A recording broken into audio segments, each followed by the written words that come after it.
Assalamualaikum warahmatullahi wabarakatuh. Halo anak-anak, alhamdulillah hari ini kita dapat bertemu kembali dalam pelajaran IPS. Untuk anak-anak ibu yang kelas 8, minggu lalu kita sudah membahas tentang pelaku ekonomi dan peranannya dalam perekonomian. Nah, kali ini kita akan melanjutkan materi kita masih di bab 3 tentang keunggulan dan keterbatasan antar uang dan pengaruhnya terhadap kegiatan ekonomi, sosial, budaya di Indonesia dan ASEAN.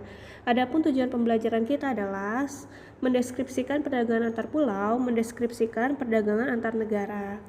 Nah, anak-anak bisa lihat di gambar ini adalah proses dari perdagangan antar pulau atau antar negara. Oke, peta konsepnya. Jadi minggu lalu kita sudah membahas tentang pelaku ekonomi. Kali ini kita akan membahas tentang perdagangan antar pulau dan antar negara. Nah, bagi anak-anak yang belum menyaksikan video minggu lalu, silahkan menyaksikan videonya ya.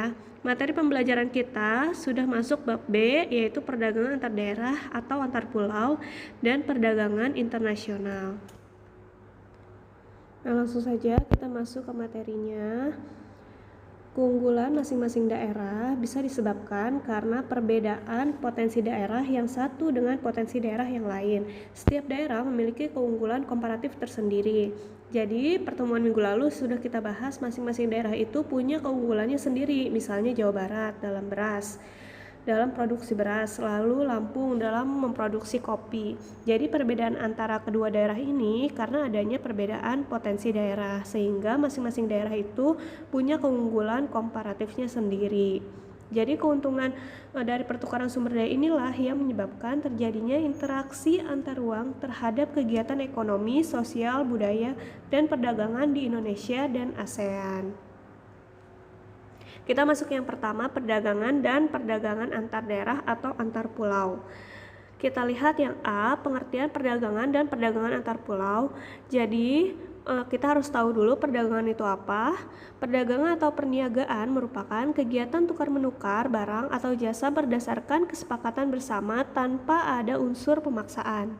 Perdagangan antar daerah atau antar pulau merupakan perdagangan yang dilakukan oleh penduduk atau lembaga suatu daerah atau pulau dengan penduduk atau lembaga suatu daerah atau pulau lain dalam satu batas wilayah negara atas dasar kesepakatan bersama. Misalnya, kalau perdagangan antar daerah atau antar pulau ya, antar daerah Riau dengan Sumatera Barat atau Sumatera Utara itu masih dalam antar daerah.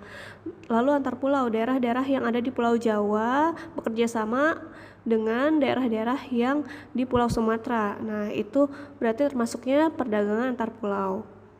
B, tujuan perdagangan antar pulau. Jadi saat ini perdagangan itu bukan hanya berdagang secara offline, tapi bisa juga dengan jual beli online. Jadi jual beli online itu sudah memudahkan masyarakat untuk melakukan perdagangan lintas daerah, bahkan lintas negara. Dengan bantuan alat komunikasi, jasa kirim, serta internet, jarak bukan lagi masalah. Jadi perdagangan antar pulau ini dilakukan oleh beberapa pelaku ekonomi dengan beberapa tujuan. Nah, tujuannya dari perdagangan antar pulau ini kita bisa lihat. Yang pertama, memperoleh keuntungan. Tujuan utama dilakukan perdagangan antar pulau adalah untuk memperoleh keuntungan. Keuntungan diperoleh dari selisih antara harga beli dengan harga jual. Jadi, jika barang diproduksi sendiri, maka keuntungan diperoleh dari selisih antara harga jual dan biaya produksi. Lalu yang kedua, memperluas jangkauan pasar. Perdagangan sampai ke luar daerah atau luar pulau dapat memperluas jangkauan pasar.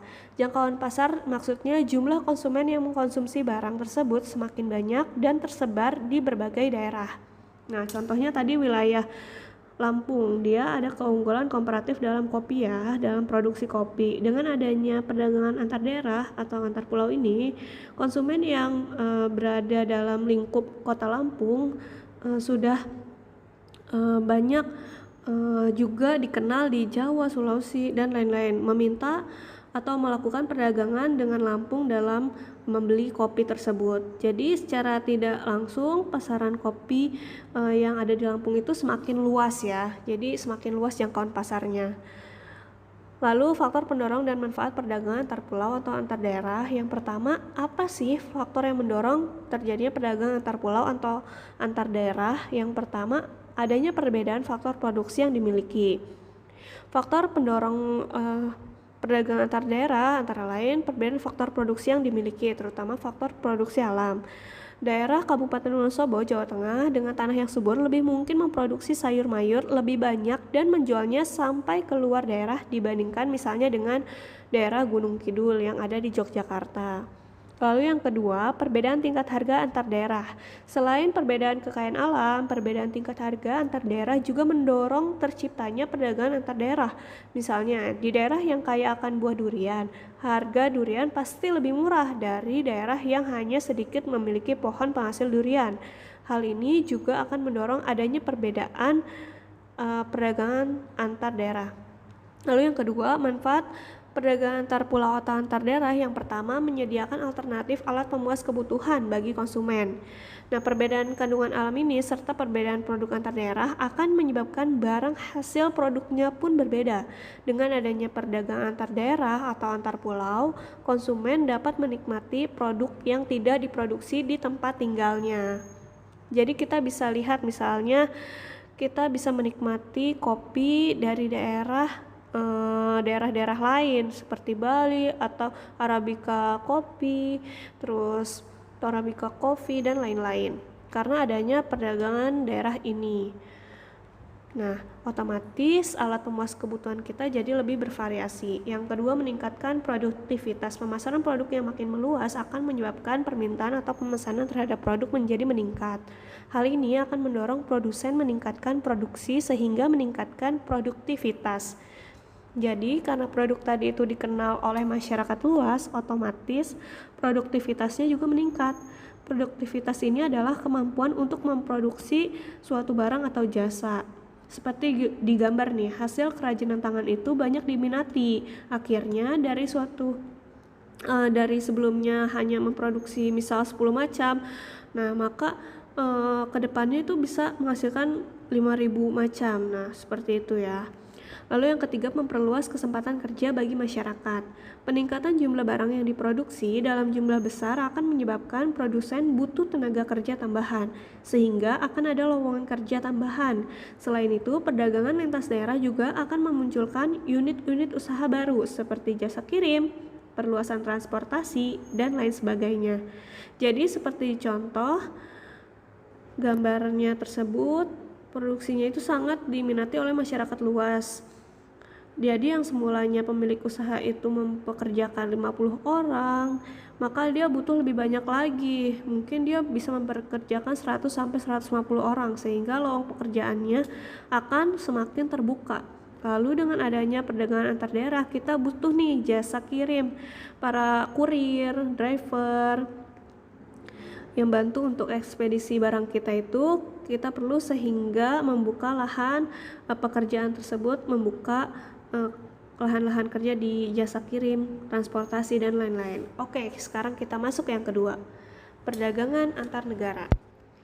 Pada zaman sekarang, batas dan jarak bukan lagi menjadi penghalang bagi seseorang atau badan untuk melakukan perdagangan. Bahkan antar negara pun dapat melakukan perdagangan dengan mudah. Perdagangan antar negara yang dimaksud adalah individu atau lembaga dari negara kita yang menjual atau membeli barang dari individu atau badan yang ada di luar negeri. Terjadinya aktivitas perdagangan antar negara akan menimbulkan aktivitas yang dinamakan ekspor dan impor. Baik, kita lihat yang pertama, pengertian dan ruang lingkup perdagangan antar negara atau internasional. Perdagangan antar negara atau sering disebut perdagangan internasional merupakan aktivitas perdagangan yang dilakukan oleh masyarakat suatu negara dengan masyarakat negara lain atas dasar kesepakatan bersama. Adapun ruang lingkupnya berkaitan dengan kegiatan perpindahan barang dan jasa dari suatu negara ke negara yang lain, perpindahan modal melalui investasi asing dari luar negeri ke dalam negeri, adanya perpindahan tenaga kerja dari suatu negara ke negara lain, perpindahan teknologi dengan mendirikan pabrik-pabrik di negara lain, dan penyampaian informasi tentang kepastian adanya bahan baku dan pangsa pasar. B. Aktivitas perdagangan antar negara. Yang pertama ada ekspor. Ekspor itu kegiatan menjual barang atau produk ke luar negeri. Ekspor dilakukan oleh seseorang atau badan. Pelaku ekspor namanya eksportir. Tujuan utama kegiatan ekspor adalah untuk memperoleh keuntungan. Barang yang diekspor akan dibayar oleh pihak pembeli dengan alat pembayaran berupa mata uang asing atau mata uang luar negeri seperti dolar. Jadi, kalau sudah perdagangan antar negara, artinya sudah melewati batas antar negara, maka mata uang yang berlaku itu mata uang internasional. Kita tidak bisa memperlakukan harga sesuai dengan mata uang negara kita, karena sudah menyangkut beda negara, beda mata uangnya. B. Impor merupakan kegiatan membeli barang dari luar negeri. Seseorang atau badan yang melakukan impor disebut importir. Seorang importir membayar barang yang ia beli dengan mata uang asing. Importir dapat menukarkan uang rupiah mereka dengan mata uang asing di bank dalam negeri. Selanjutnya digunakan untuk membayar barang yang diimpor. Selanjutnya, barang-barang yang diimpor oleh Indonesia terdiri dari dua macam, yaitu migas dan non-migas. Barang-barang yang termasuk dalam kelompok migas antara lain minyak tanah, bensin, solar, dan LPG. Migas itu minyak dan gas ya. Sedangkan kelompok non-migas seperti karet, kopi, ikan, kayu lapis, kelapa sawit, serta barang tambang non-migas seperti nikel dan batu bara. Kebijakan pemerintah untuk mendorong ekspor. Yang pertama, memberi kemudahan kepada produsen barang ekspor. Kebijakan yang mendukung peningkatan ekspor antara lain berupa kemudahan pengurus perizinan serta memberikan fasilitas kepada produsen barang ekspor. Fasilitas dapat berupa pemberian bantuan teknologi, pelatihan inovasi produk, bantuan kredit dengan bunga rendah. Hal ini akan menjadikan produsen menjadi semangat untuk berproduksi. Harga faktor produksi yang murah dapat menurunkan harga jual, sehingga dapat meningkatkan daya saing perusahaan. Yang kedua, menjaga kestabilan nilai tukar rupiah. Kestabilan nilai tukar rupiah sangat penting bagi eksportir karena nilai tukar rupiah yang stabil terhadap mata uang asing akan mempengaruhi para eksportir untuk menghitung biaya produksi produk ekspornya. Dengan kepastian nilai rupiah, para eksportir lebih mudah dalam menentukan harga produknya di pasar internasional. Keadaan ini akan mengurangi tingkat keraguan eksportir untuk melakukan ekspor pada produk mereka. Jadi, produsen eksportir atau eksportir, jadi dia tidak ragu untuk melakukan ekspor, mengirim dan menjual barangnya ke luar negeri kalau misalkan nilai tukar rupiahnya itu stabil. Jadi dia bisa hitung biaya produksi produknya, harga produknya, dan lain-lain. Nah, beda lagi kalau tidak stabil, produsen itu akan bingung menentukan biaya produksinya, lalu harga produk yang bisa dia tetapkan di pasar internasional karena nilai rupiahnya nggak stabil. Jadi seperti itu contohnya. Lalu yang ketiga, membuat perjanjian dagang internasional. Perjanjian ini mencakup kesediaan masing-masing negara untuk menjadi pembeli atau penjual suatu barang, sehingga masing-masing negara memperoleh keuntungan. Penjual atau eksportir mempunyai pasar dengan perlindungan istimewa dari perjanjian tersebut. Selain itu, pembeli juga dapat mempunyai penjual yang telah memenuhi kriteria sesuai perjanjian. Yang keempat, meningkatkan promosi. Jadi dalam rangka mengenalkan produk dalam negeri di pasaran internasional, promosi menjadi hal yang sangat penting. Pelaksanaan promosi dapat berupa pameran dagang, festival olahraga, seni, maupun kegiatan lainnya yang dapat berfungsi sebagai promosi. Pemerintah dapat menangani promosi dan pusat informasi dagang di luar negeri. Contoh, kantor-kantor pusat promosi dagang Indonesia atau Indonesian Trade Promotion Center yang mengusahakan agar produk-produk Indonesia dikenal di luar negeri. D. Faktor pendorong ekspor. Nah, apa yang mendorong kegiatan ekspor itu terjadi? Yang pertama, ada keadaan pasar luar negeri. Besar atau kecilnya permintaan dan penawaran dari berbagai negara dapat mengaruhi harga di pasar dunia. Apabila permintaan di pasar dunia lebih banyak daripada penawaran, maka harga cenderung naik. Sebaliknya, apabila penawaran lebih banyak dari permintaan, maka harga cenderung turun. Keadaan ini akan memengaruhi para eksportir untuk meningkatkan atau menurunkan ekspornya. Yang kedua, keuletan eksportir untuk menangkap peluang pasar. Jadi, seorang eksportir harus pandai menangkap dan memanfaatkan peluang pasar. Dengan kepandaian tersebut, mereka dapat memperoleh wilayah pemasaran yang luas. Oleh karena itu, para eksportir harus ahli di bidang strategi pemasaran. Yang ketiga, kondisi sosial, ekonomi, politik suatu negara. Bidang ekonomi, sosial, dan politik merupakan bidang yang terkait satu sama lain. Ketika ada ketidakstabilan pada salah satu bidang, maka bidang lain akan terpengaruh. Contoh, negara tujuan ekspor sedang mengalami kerusuhan politik berupa perang antar suku. Nah, tentu ini sangat mempengaruhi keberlangsungan proses ekspor dari negara tersebut. Misalnya kita ingin ekspor ke negara A, sementara di negara A itu sedang banyak konflik. Nah, itu kebijakan peraturan di sana akan berubah-ubah. Nah, itu bisa mempengaruhi eksportir untuk melakukan kegiatan ekspornya. Lalu manfaat perdagangan antar negara. Yang pertama, memperoleh keuntungan. Manfaat dari perdagangan adalah memperoleh keuntungan dengan adanya spesialisasi, yaitu produk unggul yang khas di tiap-tiap negara. Produsen dapat menghasilkan produk dengan efisien. Perdagangan antar negara menyebabkan produsen bersemangat memaksimalkan produktivitas mereka tanpa khawatir kelebihan produknya tidak akan terjual, sebab mereka dapat menjualnya ke luar negeri. Yang kedua, memperoleh barang yang tidak dapat diproduksi di dalam negeri.